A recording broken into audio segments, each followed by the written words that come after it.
física, hoje ainda falaremos sobre a força resultante centrípeta. Quer saber mais? Então vem comigo! Hoje faremos duas questões do simulado SAS sobre força resultante centrípeta. A primeira questão é uma questão do segundo simulado SAS-ENEM de 2020, Ciência da Natureza, segundo dia, questão 132. Diz assim: muitos dos jogos eletrônicos de corrida atuais contam com um obstáculo conhecido como looping, que consiste em um trecho da pista que tem a forma circular de uma volta completa na vertical, como mostra a imagem a seguir. Então está aqui o looping. Entusiasmado com o funcionamento apresentado em um desses jogos, um estudante decidiu realizar os cálculos para uma situação realística, em que um veículo percorre um looping em velocidade de módulo constante. Vou destacar esta informação, que a velocidade tem módulo constante, certo? Para isso, o rapaz considerou que o obstáculo tem 45 metros de altura e que a aceleração da gravidade atuante no carro é de 10 metros por segundo ao quadrado. Nessa simulação, para que o looping seja completamente percorrido, verifica-se que a velocidade do veículo deve ter módulo constante de... Então, quanto deve ser a velocidade do veículo? Certo? Bom, sabemos que a velocidade mínima no ponto mais alto da trajetória, nesse ponto aqui, ó, nesse ponto roxinho, é dado pela expressão velocidade mínima é igual a raiz quadrada de CPF. Aliás, de título de eleitor. Aliás, de RG. Sempre eu gosto de brincar assim com meus alunos. E, claro, de tanto a gente fazer, acaba decorando. Mas o importante é saber de onde ela veio, né? Que daqui a um minutinho eu vou fazer para vocês verem. Olha só, o raio aqui da trajetória é justamente a metade do valor dessa altura, de 45 metros. Então, deste ponto aqui, do ponto central, ponto C, até o solo, esse é o raio, que é justamente a metade da altura, metade de 45 metros, que são 22,5 metros. Aí a gravidade sendo 10, então é só multiplicar os dois, colocando na raiz quadrada, que aqui nós teremos raiz quadrada de 225, que é igual a 15 metros por segundo. Alternativa correta, letra C. Bom, é só você fazer o seguinte. Neste ponto roxo aqui, temos duas forças. Temos a força peso atuando aqui para baixo e teríamos aqui uma força normal também apontando para baixo, certo?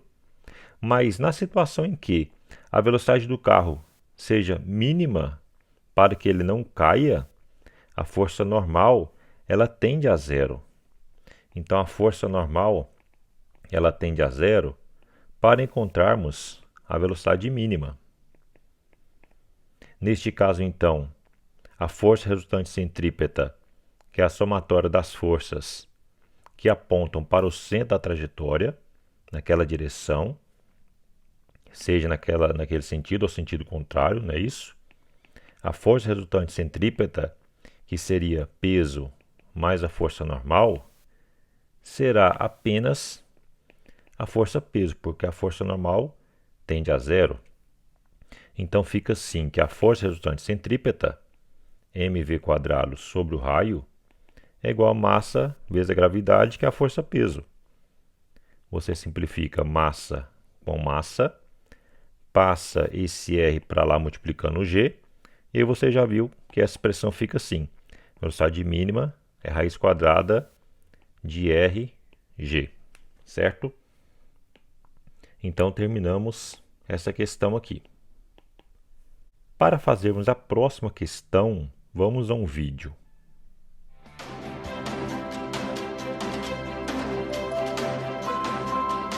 O encanto vem de um misto de audácia, e simplicidade. Descer pista abaixo o mais rápido possível, pilotando um trenó. No início, tudo era rudimentar, com equipamentos de madeira, pistas improvisadas. Mesmo assim, o público não desgrudava os olhos desses aventureiros, que roubam os holofotes desde a primeira edição dos Jogos Olímpicos de Inverno, em 1924. A evolução só tornou o cenário ainda mais interessante. Saiu a madeira dos trenós, entraram metais leves, saiu o improviso e chegou a tecnologia. O bobsled ficou mais rápido, mais impressionante e virou uma espécie de Fórmula 1 das Olimpíadas. Para você assistir este vídeo na íntegra, veja o link na descrição. Para entendermos a física envolvida no bobsled, temos que lembrar da pista sobrelevada. Esse assunto nós vimos na primeira aula de força resultante centrípeta, que você pode assistir clicando nesse card a qualquer momento. Naquela aula vimos o segundo caso particular que estudamos, que foi a pista sobrelevada ou pista elevada, que é uma curva no plano inclinado, e analisamos um carro numa pista, nessa pista aqui, por exemplo, numa pista assim, certo? E aí o que acontece? As forças que atuam nesse carro são força-peso, verticalmente para baixo, e a força normal. E aqui tem um certo ângulo, de elevação. Aqui uma vista de frente, olhando o carro de uma vista de frente. Essa pista poderia ser mais inclinada ou menos inclinada, enfim. Aqui tem um certo ângulo de inclinação. O ponto central C está aqui, representado pela letra C. E aí, nós temos que a resultante centrípeta vai apontar para o centro da trajetória, que é justamente a resultante entre a força normal e a força-peso. Se nós formos ver aqui a resultante entre essas duas forças, vai dar justamente uma força que aponta para o centro da trajetória.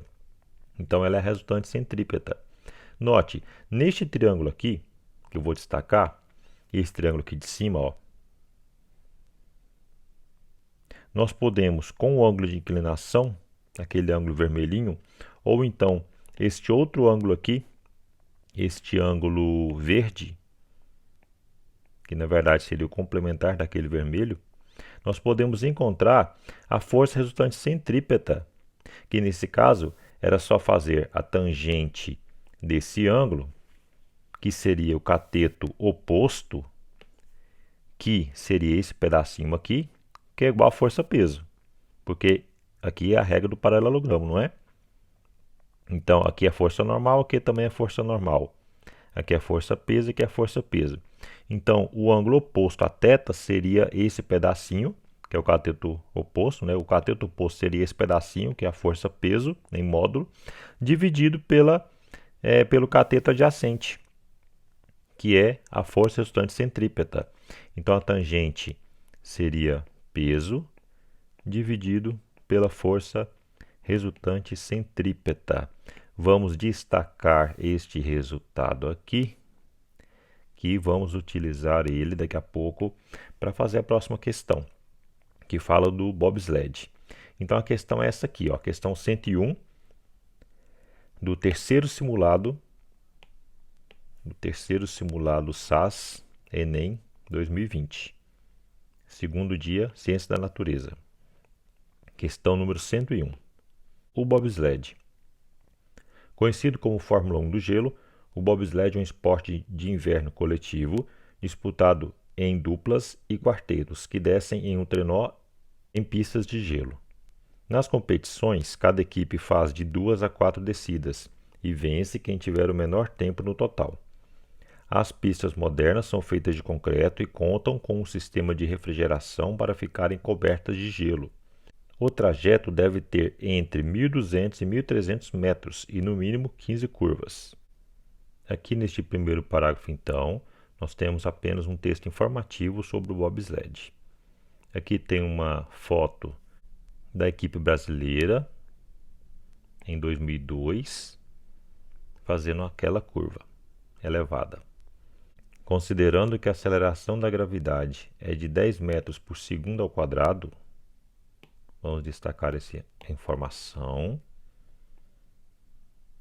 e que o atrito com gelo é desprezível, suponha que um trenó alcança uma velocidade de 30 metros por segundo em uma curva circular, inclinando-se de modo que a força de reação normal que a pista aplica nele forma com a horizontal, olha só, com a horizontal, certo? Um ângulo θ, cujo seno e cosseno correspondem a 0,6 e 0,8, respectivamente. E aí a pergunta é, quanto é o raio dessa curva? Então, jogando nessa expressão aqui inicialmente, ó, que nós pensamos aqui, né, que analisamos o caso de uma pista sobrelevada, uma pista sem atrito, que teríamos a força peso normal, que a resultante seria centrípeta, e aí nós fizemos a tangente daquele ângulo ali, que é justamente o ângulo que foi dado naquela questão. É o ângulo formado entre essa horizontal e a reta normal, então aquele ângulo θ. Então a tangente θ é o peso, que é o cateto oposto, que seria este, dividido por cateto adjacente, que seria a força resultante centrípeta, certo? Na verdade, a força resultante centrípeta não é bem uma força, é uma resultante de forças, né? Daqui a pouco eu vou falar mais sobre esse assunto, fazendo de outra maneira essa questão. Nós podemos então pegar essa expressão aqui, copiar e resolver essa questão. Pronto, está aqui, ó. A tangente θ é o seno sobre o cosseno do ângulo θ. Então, aqui nós teríamos que o seno de θ dividido pelo cosseno de θ é igual a força-peso, que é massa vezes gravidade, dividido pela força resultante centrípeta, que é mv², sobre o raio. Nós podemos, então, passar todo esse termo aqui de força resultante centrípeta para o lado esquerdo, multiplicando esta fração seno sobre cosseno, e aí teremos que seno de θ sobre o cosseno de θ vezes mv² sobre o raio, isso dará m vezes g. Podemos simplificar as massas de cá e de lá, passar o r para o outro lado aqui e passar o g, o contrário, no lugar do r. Então fica assim, ó, seno de θ sobre cosseno de θ multiplicado por v² sobre g, isso é o raio. Então acabamos de encontrar uma expressão para o raio daquela trajetória. E é justamente essa pergunta. Então, substituindo os valores aqui que temos, nós encontramos o raio, que fica, nesse caso, seno, que é 0,6, dividido pelo cosseno, que é 0,8. Vamos colocar aqui, multiplicado pela velocidade, que é 30, ao quadrado, dividido pela gravidade, que é 10. Isso aqui vai dar 67,5 metros, alternativa correta, letra C. Uma outra maneira de fazer, que você poderia pensar, era a seguinte: aqui sobre o trenó e sobre os atletas, sobre esse conjunto, aqui nós temos o ponto que seria um centro de massa, onde teríamos então o peso atuando nesse ponto, que representa ali o conjunto todo, certo? Aqui tem a força-peso. E aqui nós teríamos a força normal, vou colocar aqui de verde, uma pontilhada aqui de verde, que seria a força normal.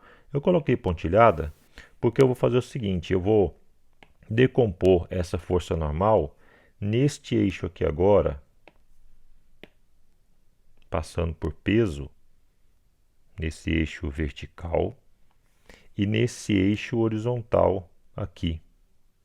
Então, esses dois eixos, vertical e horizontal, nós vamos decompor a força normal. A força normal, portanto, ela terá um componente aqui, daqui até aqui, um componente no eixo Y, e teremos também uma componente aqui no eixo X, NX. Veja, então a força normal ela foi decomposta em duas outras, NX e NY, certo? Então não temos a força normal mais. E como o movimento se dá sobre um plano horizontal, igual aqui, ó, esse carrinho, por exemplo, ele está se locomovendo sobre um círculo, aliás, sobre uma circunferência, né, no plano horizontal, centrada no ponto C. Então a gente pode pensar que esse trenó, nesse momento, estaria fazendo isso, esse bobsled, certo? Em torno de um ponto C aqui, que seria o centro dessa trajetória. Então, com isso, nós temos que essa força normal Y e a força peso se cancelariam e sobraria somente a força NX, a componente X dessa força normal. Essa força NX, ela aponta para o centro da trajetória. Ela é a resultante centrípeta. Olha que interessante. Então, aquilo que eu tinha feito inicialmente, aqui colocando de roxo, força resultante centrípeta, nesse caso, essa seta roxa aqui, esse vetor roxo, é a componente X da força normal. Então, nós podemos escrever isso agora. Na vertical, peso igual a NY. Então, outra maneira de fazer, teríamos, analisando na vertical, dois pontos, peso igual a NY. E analisando na horizontal, nós teríamos que a força resultante centrípeta é a força NX. Olha só, está aqui, porque ela aponta para o centro da trajetória. Ela é a resultante e ela aponta para o centro. Ela é a resultante centrípeta. O ângulo θ seria este ângulo entre a normal e a horizontal. Então, nós temos aqui que NX é igual a N vezes o cosseno daquele ângulo e NY é igual a N vezes o seno daquele ângulo, certo? Então, nós podemos substituir as expressões aqui em NX e NY. Aqui fica N cosseno de θ e aqui N seno de θ. Nós podemos pegar essas duas expressões e dividir uma pela outra. Olha só, dividindo uma expressão pela outra, nós temos que peso sobre força resultante centrípeta vai ser igual a isso aqui do lado direito. Note que N corta com N e seno sobre cosseno é tangente θ. Então, nós teremos aqui que peso sobre força resultante centrípeta é igual a tangente de θ, que é justamente de onde partimos. Está aqui, ó. Tangente de θ é peso sobre força resultante centrípeta, que é o que chegamos agora. E a partir daqui, então, faríamos tudo isso que fizemos anteriormente. É isso, gente. Até mais. Um abraço. Acabou, pessoal. Essa frase é minha. Sai pra lá, meu chapa. Deixa o astro fazer isso. Acabou!